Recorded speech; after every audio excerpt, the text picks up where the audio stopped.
Well guys, sorry na late ako ngayon ha. Ano ba yan, te? Ba't ang dami mong dala? Naglayas ka ba? Hoy, di ba magbo-movie marathon din tayo mamaya? Bumili ba kayo ng chichirya for snacks? Oh, ayan. Sandamakmak na chippy. Nagdala ko para sa inyo. Kanina, may nakasabay akong pogi sa jeep. Anyari? Tapos ayun, tumabi siya sa akin. Uy, huwag kayo masyadong maingay. Papagalitan tayo ni mama. Bye! Ang dami-daming upuan sa jeep. Sa akin ka pa talaga tumabi. Sabi ko, Hoy! Ang iingay nyo dyan, ha? Lo, tulog na siya agad oh. Picturean nyo nga, dali. Ayos mo ka, be.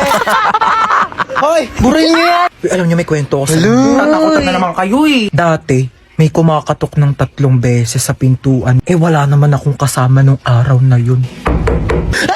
Magsitulog na, ha? Ano oras na? Ayan na, magsa-start na. Uy, te, dahil na naman sa pagkain ng chippy. Hindi pa nga nag-start yung movie. Naubos mo na. Uy, ano yun na nangyayari?